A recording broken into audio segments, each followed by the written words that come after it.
My name is Naomi Price, and the night everything shifted began with something as ordinary as a forgotten wallet.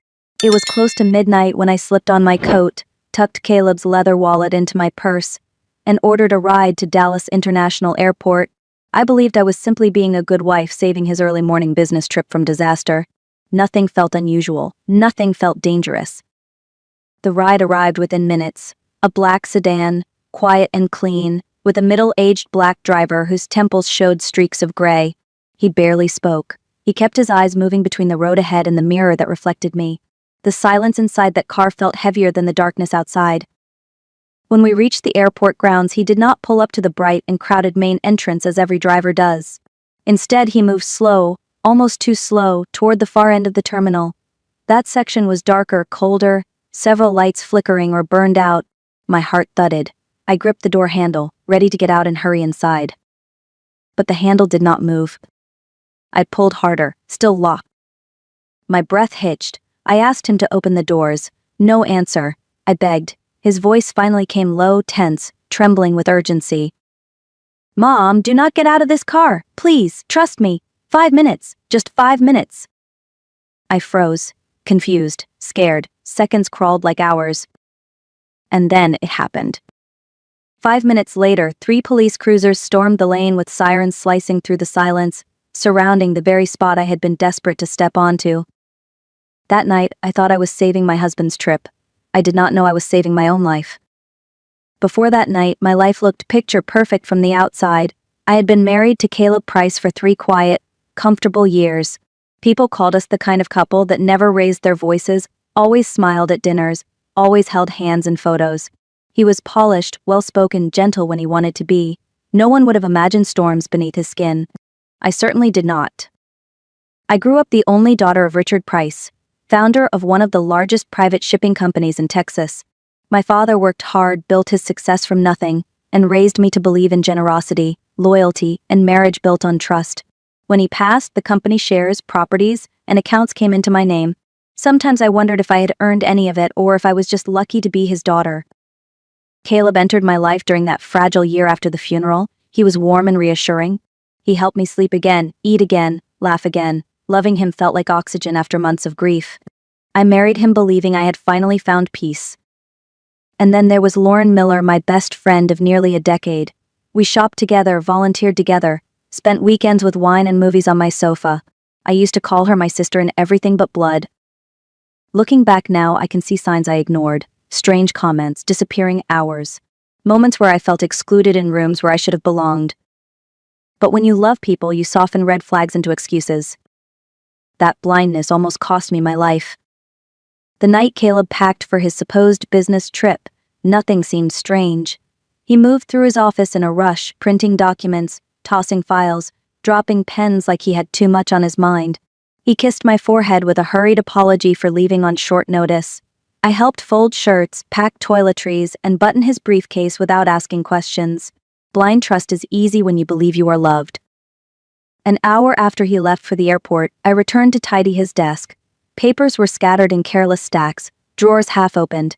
I smoothed everything back into order, then noticed a black corner peeking beneath a folder. It was his wallet. Inside were his ID, credit cards, debit card, and more cash than he ever carried. My heart lurched. How would he board a flight with no identification? How would he check into his hotel or pay for transportation? I called him 5 times. 5 rings, no answer. I told myself he might be in line, phone on silent, talking to a colleague. The more I reassured myself, the more nervous I felt. The wall clock read 12:20. His flight was scheduled for 2 a.m. If I left immediately, there was still time. I hated driving at night. Oncoming headlights made my vision blur, so I opened a ride app instead. A black sedan was nearby. Driver named Marcus. Arrival in 5 minutes. I slipped on my coat, tucked the wallet into my purse, and stepped out into the chilled Texas night. The street was silent. The sky looked too wide, too empty. When the car stopped, I thanked him softly and settled into the back seat. No radio. No conversation. Just the hum of tires against the highway and the weight of darkness pressing against the windows. 1 hour later, airport lights glowed like a small city ahead. I exhaled, relieved, already picturing Caleb's grateful face when I returned the wallet. The perfect wife helping the perfect husband. I thought I was heading toward him. I was actually driving straight into the truth. We reached the terminal, but Marcus did not pull into the bright drop-off lane crowded with luggage carts and travelers rushing to catch flights. Instead, he slowed the car to a crawl and continued, until the very end of the curb where lights flickered weakly, and the wind seemed to push through empty space. "Excuse me," I said, leaning forward, "I need the main entrance." He did not answer. I reached for the door handle, planning to walk the distance myself. It did not move. I tried again, harder. Locked. Every door. My breath caught in my chest. I tapped the window with the flat of my hand, then pounded with my fist. "Please let me out," I begged. "Please, just let me go inside." Marcus did not turn around. His eyes stayed fixed on the sidewalk as if he were waiting for someone. His knuckles whitened around the steering wheel. For a moment I feared I was trapped with a criminal. Then he spoke. "Ma'am, you cannot get out here. Do not open that door. Trust me for 5 minutes." The words terrified me more than the silence had. 5 minutes felt like a lifetime. I wanted to scream, run, force the door open, anything to escape the car I once thought was safe. But then the world split open. From both ends of the drive, flashing lights flooded the pavement. 3 police cruisers boxed us in, engines roaring, officers leaping out with weapons drawn. They were not surrounding Marcus's car, they rushed past us toward a shadow standing exactly where I would have stepped. In that instant, fear did not vanish, it changed shape. I had not been locked in with danger. I had been locked away from it. Officers moved with practiced precision, tackling the figure beside the concrete column. I watched through the glass, numb with disbelief, as they pinned a man to the ground, cuffed his wrists, and emptied his pockets. A folding knife hit the concrete. Then a cloth, damp, chemical-scented even from where I sat. I knew that smell. Chloroform, the kind used to make someone silent fast. One officer walked to our passenger window and spoke to Marcus in a tone I never expected to hear: respectful, familiar, prepared. Marcus finally exhaled, hands trembling not from threat but from relief. That was when he told me his real name and who he once served. Marcus Harris, head of personal security for my late father, Richard Price. He explained that before my father passed, he'd asked Marcus to watch over me quietly. Never interfere unless I was in danger. Tonight, he said, danger was not a possibility, it was planned. And then he told me something that hollowed my bones. Someone hired that man to abduct me the moment I stepped out of the car. My voice shook as I asked who could want me gone. Marcus didn't answer, not with his mouth. Instead, he lifted his hand and pointed toward the wide airport windows above us. There stood Caleb Price, my husband. Next to him, holding his arm, wearing red like a warning flare, was Lauren Miller, my so-called sister. Both stared down at the flashing police lights with fury, not fear. Not sorrow. Not relief that I was safe. In that moment, I understood. I was never meant to deliver that wallet. I was meant to disappear with it. Marcus drove me away from the airport as quietly as he had arrived. I stared out the window, watching the night blur into streaks of light and shadow, while everything I believed about my marriage came undone like loose thread. Caleb's face in the glass building was burned behind my eyes, Lauren's hand on his arm. 2 suitcases waiting, not for business but escape. Marcus told me to open the wallet again. My fingers shook as I slid everything out: a second-time ID, debit card, credit card, cash. All untouched. 2 untouched. Beneath the bills was a folded paper, crisp like it had been prepared for someone else to find. One-way plane tickets. 2 seats. Caleb Price and Lauren Miller. My pulse hammered in my throat. Marcus urged me to check deeper, beneath the card slots. Hidden in a narrow pocket was another document, dense, official, heavy with intent. A recent life insurance policy under my name. A number large enough to buy freedom, luxury, a new start. Beneficiary Caleb. Another slip of paper came next, more dangerous than the first: power of attorney transferring ownership of our home and a downtown commercial property into Caleb's name. My signature was at the bottom, except it wasn't mine. Someone had forged my future with ink. Cold washed through me. Love did not break in a single moment, it shattered piece by piece, and I could feel each one cutting through the woman I used to be. Marcus's voice was steady, grounding. He doesn't know you know. That ignorance is your advantage. I closed the wallet slowly, the truth sitting heavy in my hands. The perfect life I thought I had was never mine. But my voice still was. When I stepped back into my house that night, nothing looked different, but I was. The woman who left to save her husband's trip was gone. The woman walking in now was steady, silent, and sharp in a way I never knew I could be. Marcus gave me a small device before I exited the car, no larger than a shirt button. A hidden microphone. He told me to place it somewhere Caleb wouldn't think to check, somewhere close to him every day. If Caleb spoke to anyone, planned anything, even whispered another lie, we would hear it. Inside, I washed my face, fixed my hair, and practiced a soft, sleepy smile in the mirror. When Caleb returned hours later, breathless and trying too hard to look surprised, I played calm. I pretended I'd been home all along. I pretended nothing in my world was broken. He swore he turned around because he lost his wallet. He blamed traffic, an accident, anything except the truth. When I pointed to the sofa cushion where I had placed the wallet earlier, his shoulders dropped with relief he did not deserve. He embraced me, and that was when I smelled it. Perfume that wasn't mine. Lauren's. My lips smiled, but my heart didn't move. I told him to shower, to rest, to unwind. While water steamed behind the bathroom door, I moved to his leather briefcase. The one he never left home without, not even for an hour. I slipped the microphone into a tiny inner pocket and closed it, just as he walked out wrapped in a towel. He thanked me for being patient. He had no idea patience was the blade I was about to use. That night we slept beneath the same roof, but not beside the same truth. Caleb drifted into deep, peaceful sleep, unaware that the woman inches away was listening for every breath, every move. I lay awake, phone in hand, waiting for morning, waiting for the device in his briefcase to light up like a confession. It happened just before sunrise. A vibration on my screen. Signal active. Microphone live.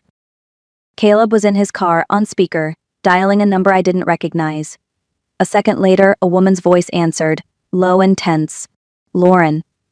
The same woman who used to help me choose dresses, who hugged me like family, who stood next to my husband waiting for me to vanish. Their call wasn't sweet, it was frantic. Caleb cursed the police, cursed the timing, cursed the interference that ruined their plan. His voice cracked when he admitted he owed more than $200,000 in gambling debt. If he didn't pay soon, men would show up at his office, his home, his life. Everything I thought he built with hard work was slipping through his hands like sand. Lauren pushed him, hard. She reminded him of the warehouse, an old storage building once owned by my father. Rumor said a safe there held gold and deeds, but only I knew the combination. Caleb agreed he needed it. Needed me. Needed my signature more than he ever needed my presence. He promised he would soften me. Buy gifts, speak gently, win me over like he once did. He didn't know softness was the last thing left in me. The next morning I did not cry, confront, or crumble. I brewed coffee. I made breakfast. I waited. Caleb came home early, flowers in one hand and a small pharmacy bag in the other. His voice was gentle, too gentle, the kind someone uses when they are trying to guide a sheep toward a gate it will never return through. He told me he worried about me. Told me I looked pale. Told me he bought something to help restore my energy. Imported vitamins, he said, strong, expensive, perfect for my health. The seal on the bottle was uneven, lifted at the edge, glued down again like someone had opened it and hoped I wouldn't notice. I twisted off the cap later when he wasn't watching. One capsule slid into my palm, white powder leaking from a hairline crack across the side. It did not smell like vitamins. It smelled like chemicals and endings. At dinner, he slid the bottle closer to my plate. His gaze never left my hand. Just take one, Naomi. Start today. I excused myself, walked to the kitchen, let one capsule fall down the drain, and replaced it with a mint the same size and shape. I returned to the table, swallowed it slowly, let him watch. He smiled. Believed progress had begun. The next 3 days I emptied more capsules, flushed them, left the bottle looking lighter each night. I jogged in the mornings, cooked meals, laughed softly when he walked into the room. And every time he looked at me, healthy and bright, confusion carved itself deeper into his face. He thought poison was killing me. But it was killing his plan instead. On the 4th morning, I made a decision. If Caleb's weapon was subtlety, then mine would be precision. I called him at work with a light voice he did not deserve. I told him I wanted to celebrate the fact that we had moved past the stress of the missing wallet. I suggested dinner at home that night, just us. Candlelight, good food, fresh breath between old wounds. Then I added one more line, one designed to test the nerves of both traitors. I told him I missed Lauren and asked if he thought inviting her would be nice. There was a long silence on the other end. I could hear his mind racing, weighing risk against reward, lies against opportunity. He finally agreed with a smile I could hear through the phone. That evening, I set the dining table like preparing a stage. White porcelain, silver cutlery, burgundy napkins folded like quiet warnings. I cooked tenderloin, roasted vegetables, poured wine that tasted like resolve. I dressed simply, modestly, nothing loud or flashy. Lauren arrived in red. Her dress hugged her body like confidence made of fabric. She handed me a gift bag and kissed both my cheeks, her perfume the same scent that lingered on Caleb's skin days earlier. They exchanged glances so quick most eyes would miss them. Mine did not. We ate. We spoke of trivial things. Caleb laughed too often. Lauren watched me like she was waiting for me to crumble. Instead, I placed my fork down, lifted my glass, and began to speak. I told them about a dream I claimed to have had. A wealthy wife, a charming husband, a trusted friend. A chloroform plan at an airport. A bottle of altered vitamins. A sudden disappearance. The more I spoke, the paler they became. Lauren's fork slipped from her hand. Caleb coughed like his own lies were stuck in his throat. I smiled gently and said I was grateful it was only a dream. Because a husband and a best friend could never do something so monstrous. Their silence screamed louder than any confession. And then I delivered the final cut. I told them I had changed my will that afternoon. Every asset, house, stocks, land, accounts would go directly to children's charities if I died under suspicious circumstances. Neither of them would receive a single cent. Their eyes shattered. Mine held steady. Caleb and Lauren left my home that night with quiet footsteps and louder fear. A future built on my death no longer promised wealth, it promised nothing. But desperation is a powerful fuel, and Caleb was already burning. The next evening he sent a message saying he would be working late at the office. A lie. He was meeting 3 men in a roadside cafe miles away, men whose shoulders were broad, whose voices were low, whose eyes scanned exits more often than menace. I know this because Marcus was watching. Caleb promised them a payout if they could force me to sign away everything I owned. Not kill me. Break me. Lauren waited for him at her apartment, pacing like a trapped animal while debt collectors flooded Caleb's phone with warnings and deadlines. Pressure tightened around them like rope. When night fell again, a black van rolled toward my house-tinted windows, engine too quiet, intent too loud. Caleb unlocked the door with the spare key he had hidden months ago. They rushed through the rooms like wolves tasting blood that was already gone. Because the house was empty. As if nothing and no one had ever lived there. In the center of my living room, a laptop blinked awake. A video call opened automatically, and there I was calm, composed, sitting in a hotel room miles away. Caleb's face drained of color. Lauren's lips parted, but no sound left them. I told them I knew who they brought with them. I told them my lawyer and 2 police contacts were watching the live feed from hidden cameras placed throughout the house. I told them I was done running. They wanted a signature to steal my future. Instead, I handed them a direction that would end theirs. I told Caleb there was money. Not in banks. Not in accounts he already tried to steal. I told him about an old textile warehouse my father once owned on the edge of the industrial district, a forgotten building swallowed by weeds and rust. I said that beneath the floor, under the 7th machine station, a safe was buried filled with cash and gold, enough to erase every dollar he owed. I even gave him the combination. Our wedding date, reversed. Poetic in a way only betrayal can be. Caleb slammed the laptop shut as if cutting the call meant cutting my control.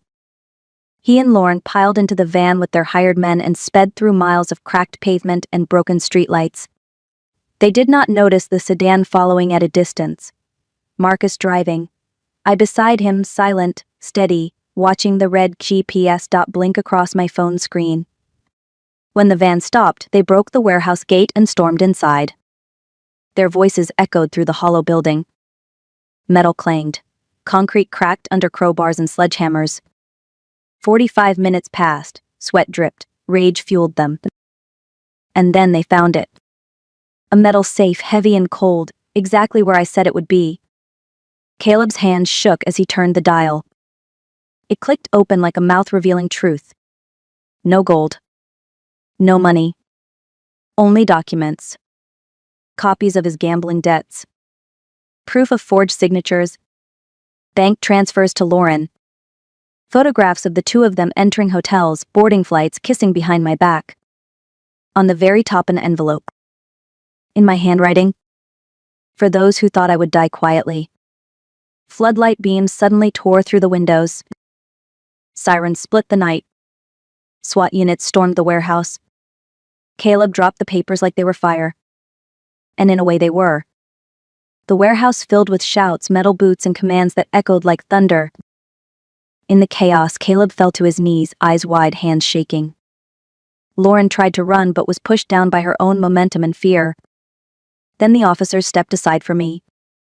I walked into that cold cement room wearing a pale coat and steady breath. Marcus stood a step behind me like the last promise my father ever gave. Caleb crawled forward, begging through tears, saying he was confused, manipulated, desperate, anything but guilty. Lauren screamed that she never meant to hurt me, that love twisted her judgment. But I remembered the airport window. The red dress. The suitcases. The chloroform meant for my silence. I told them quietly that I had given them chances. One at the curb where I almost died. One at the dinner table when I spoke of my dream. One with the new will that freed me even if I didn't survive. They chose greed every time. 6 months later, the court didn't hesitate. Audio files, video footage, bank records, forged documents, every piece of truth laid them bare. Caleb received a long sentence for attempted murder, fraud, and forgery.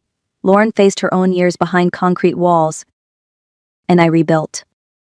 I repainted my home, took back my company, and learned to breathe without permission. I still wear my father's values, but now I wear them with armor. Sometimes healing looks like soft mornings and coffee alone. Sometimes it looks like a woman boarding a plane with no one to carry but herself. If my story reached something in you, leave a comment, share it with someone who needs strength, and tell me where you're listening from. You are allowed to rise. You are allowed to begin again.